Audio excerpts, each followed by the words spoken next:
Nicholson School of Academic Excellence.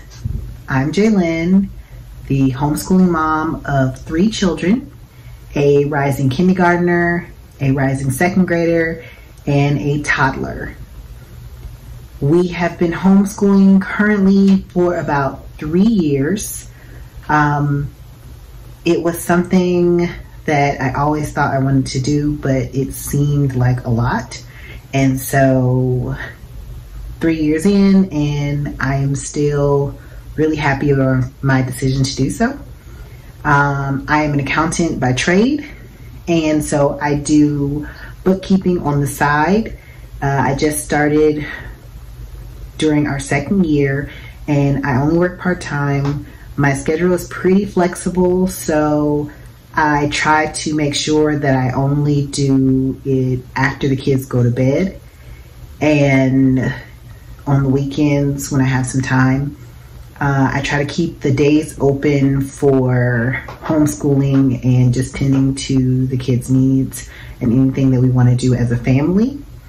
It hasn't been an easy transition. But I had to learn very quickly to kind of separate what I want to do for my homeschooling life and how that is going to affect my work life. So it's definitely been a juggling act, and I'm learning to deal with it more, but it's leveling out. So that's been really good. Since I teach mostly preschool and lower elementary, and I'll be doing that for a while, our schoolroom is set up for just that. And so we have a lot of things in here that are very touchable, that will not break. And I made it that way to ensure that we have a fun learning environment. Traditional, we follow the Cobb County school system, and I normally start a couple weeks before Cobb just so I have a little buffer in between for any breaks or anything that we need. We don't take as many breaks as Cobb takes as far as fall break. We do take we take a 2-week Christmas break, and we take a spring break. We take summers off, except for math and reading. Those concepts are super important, and I don't want to lose any steam that we built up during the school year. I don't want to lose that during the summer.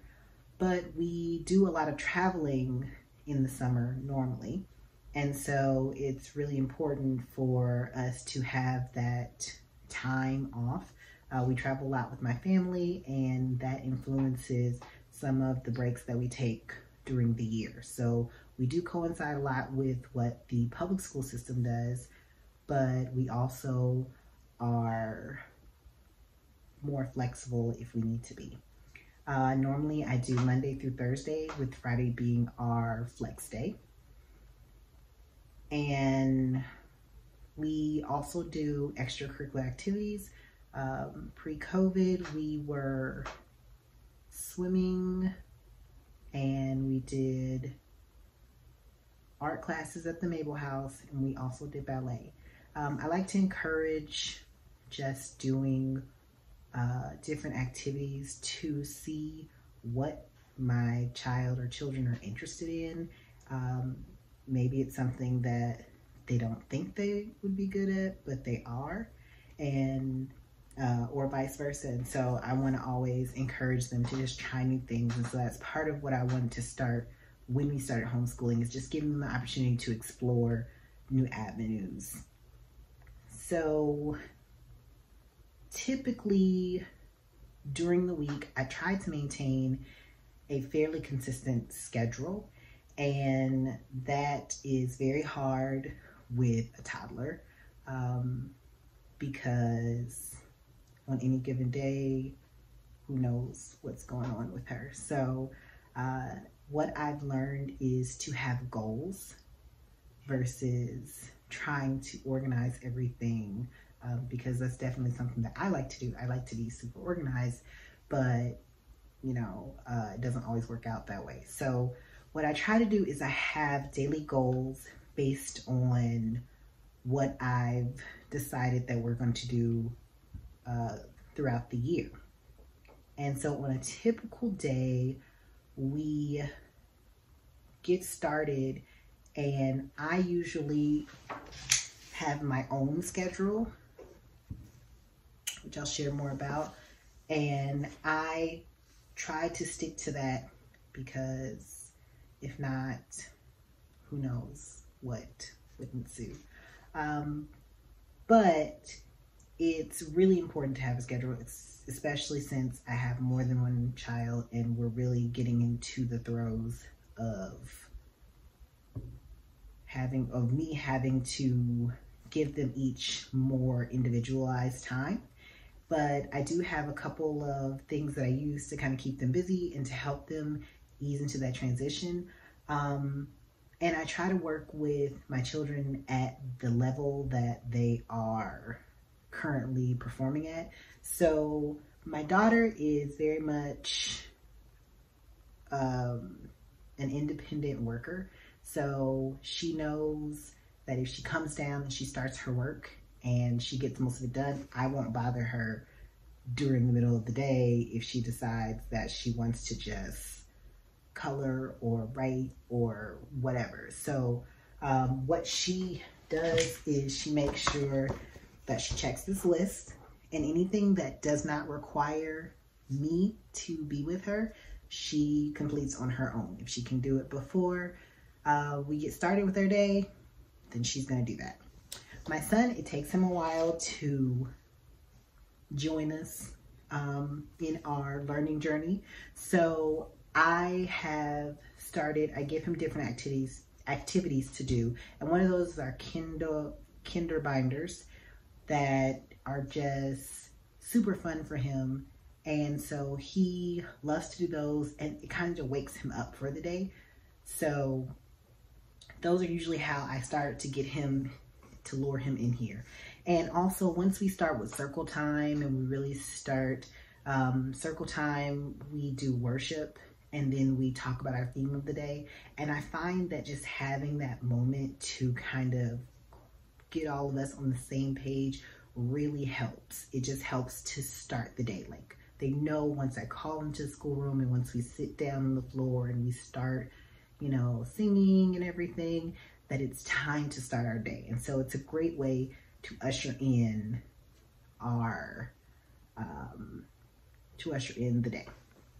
I typically start my scheduling at the beginning of the summer, when I go through the Georgia requirements to see what they are requiring at that particular grade level for each of the subjects that we will be doing that year. And then I use, most times, the social studies and science themes to plan out our general yearly goals. And then I break it out by week based on the books that I've chosen for that year. And once that is complete, then I actually do a general schedule. My schedule shows how I'm divvying up my time between each child and what they should be doing at a certain time.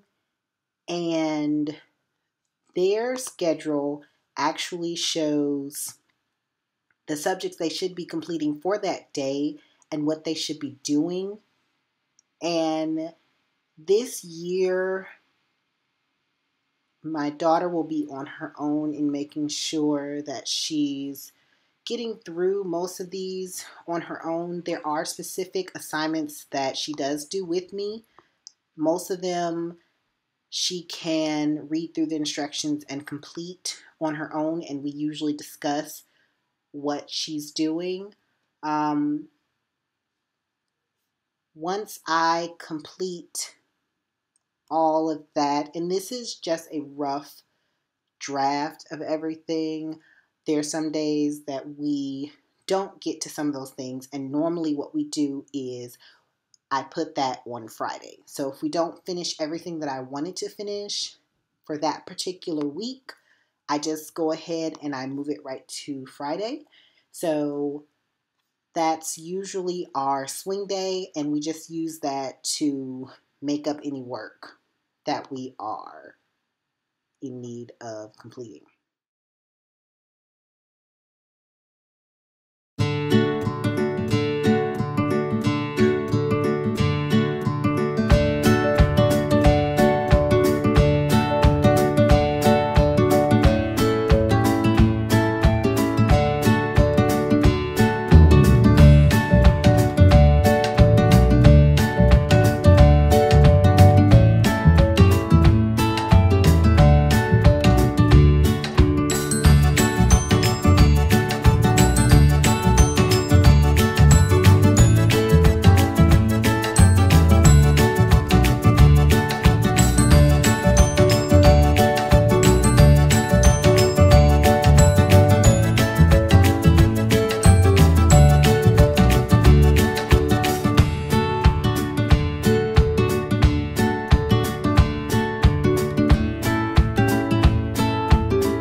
So once I did make the decision to homeschool, I wanted to make sure I set up spaces that were very intentional. And I also wanted to still create an environment of a traditional schoolroom. And so I would say that my homeschooling style is traditional and structured, but it's definitely fun. I don't want to make learning cumbersome, and especially since I have smaller children, it's hard to keep their attention. So I wanted to make sure that I filled their space with bright colors and that I was constantly challenging them and helping them reach their fullest potential. So we in our house create a very intentional and constant learning environment.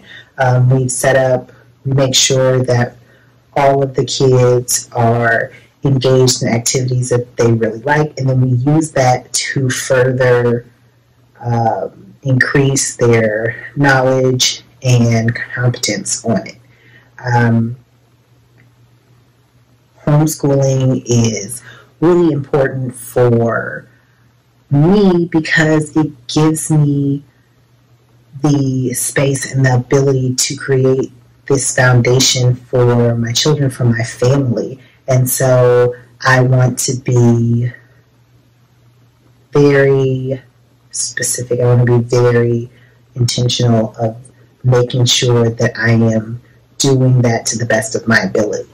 I have tried to pay close attention to the way that my children learn and pick up things.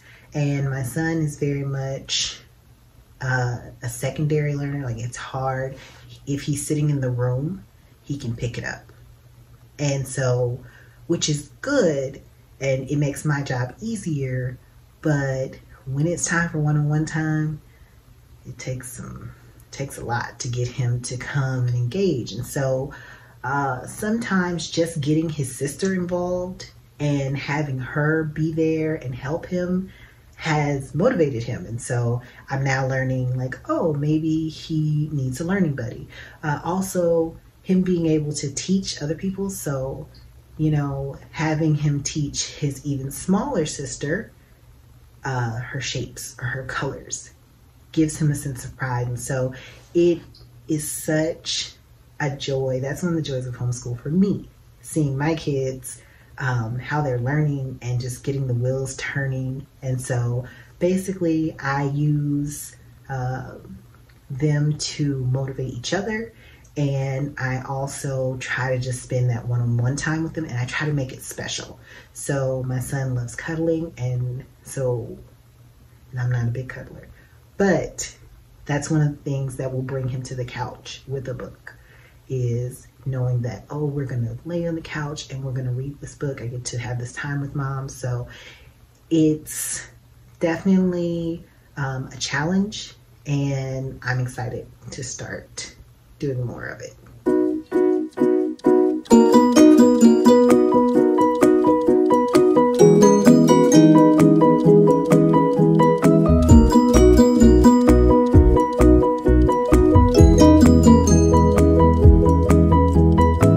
So it's very important for me to review Georgia standards before I start planning each year. So I do that, and then that is where I decide what I need to focus in on, and that gives a little bit of weight to the curriculum I buy. I also go with my children's learning style and what I want to teach for that year. So I'm really excited. One of our new books that we got is this new science book, and I'm super excited about it because it has all the stuff that I was really looking for last year. It's biblically based, but it's very easy, very practical, and my daughter will be able to read the lessons herself and complete the activities, and that's important to me. One of the things I want to be able to do is I want to create individual, independent learners, and so I want her to be able to, come down and really take ownership over the work that she's doing and the things that she's required to learn. And so that's also why I chose the math book, the Horizons math book, because it's very easy, it's bright, and the instructions are very clear. And if she has any questions, I'm able to help her, walk her through. But we don't even use, honestly, the teacher's manual for this one because I think it just puts in a lot of extra stuff that is kind of unnecessary, especially because the book is pretty thorough about presenting all of the things that she needs to complete her lessons. And something that we've had since the beginning, that before we even had any other major curriculum, is our All About Reading. It is my favorite because it's just simple and it doesn't feel overwhelming. Sometimes curriculums can feel very overwhelming, and so it feels just very grounded. A mom that I know that's in our homeschool group brought it, and I was able to touch it and see it and feel it, and it's one of my favorite reading curriculums. We tried something else and it did not work for us, and I'm so glad that I found this All About Reading. I also encourage my children to do creative writing, so I always do some type of writing book. I want them to be able to sit down and really challenge themselves to think beyond, what somebody's actually written down for you in the book. I want them to be able to do that for themselves. So this writing for young writers, it starts off sentences, and normally I help fill them, I help finish them, and then we just draw a picture. And so it just gets those creative juices flowing. And during the summer, I always try out curriculums that I'm interested in. And one of the ones we did this summer was Abeka. I was really interested in what people liked about it. I heard kind of mixed reviews on it, and so I wanted to try it out for myself to see if it was something that would work for our homeschool.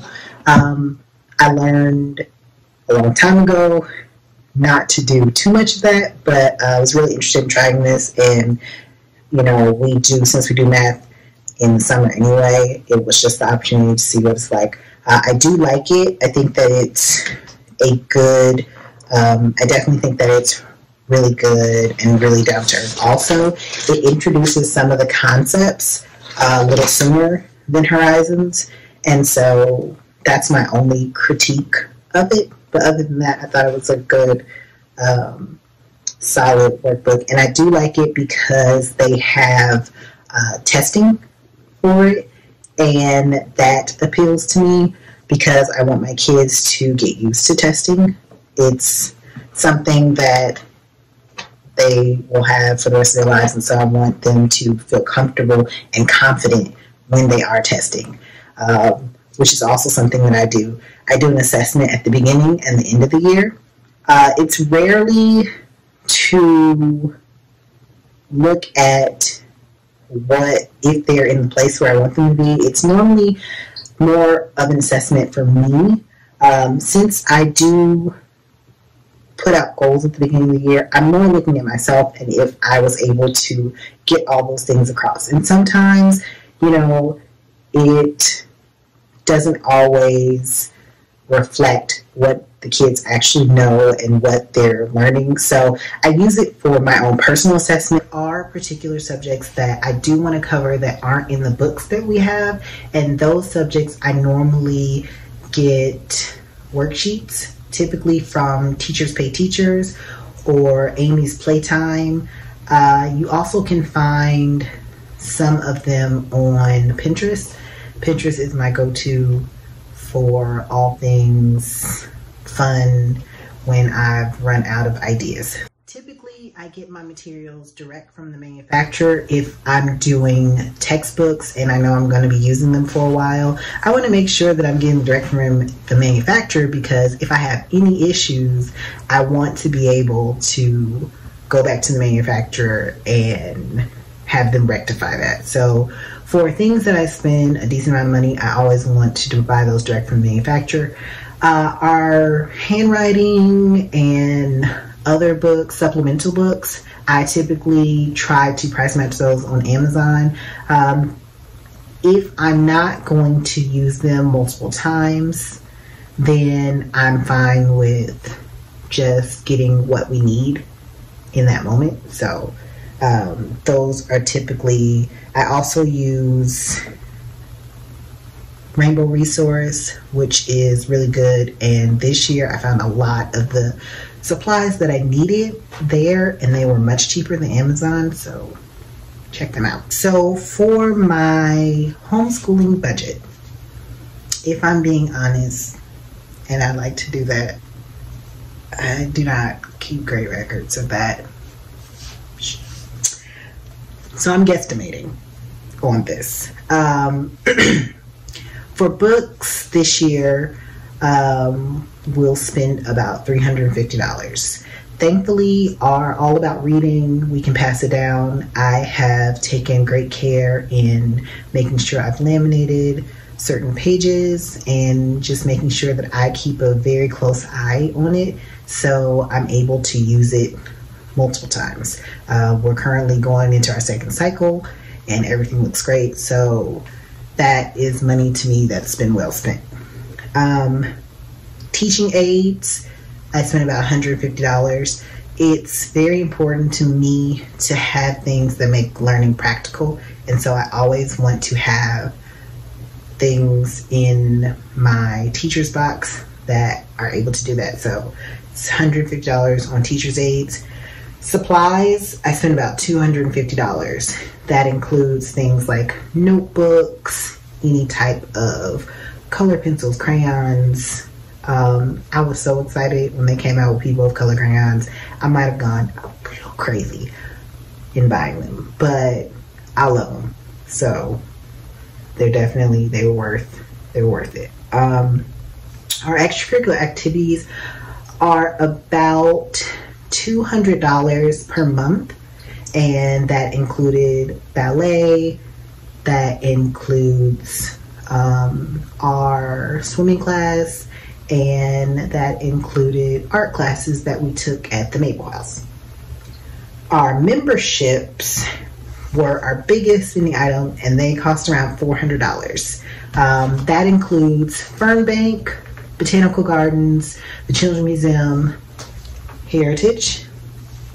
These are all things that add so much richness to our lives, and they're worth all the money. So once COVID is over, I'm ready to dive right back in because they are such a treasure for our learning environment.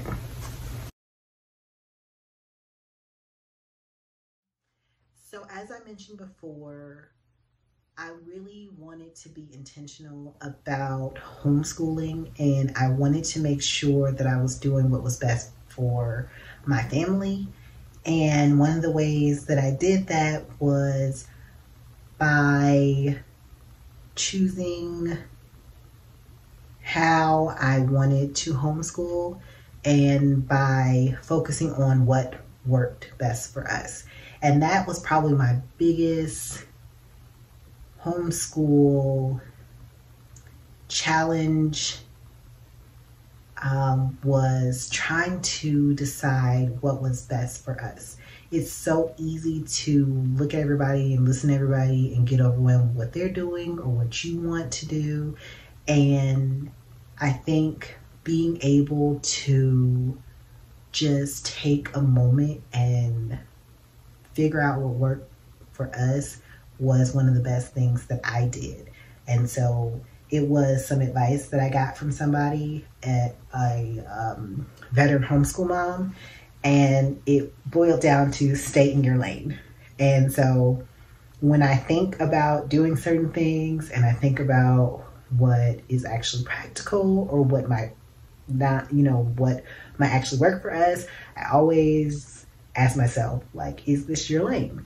And then that just coincides with doing what's best for your family.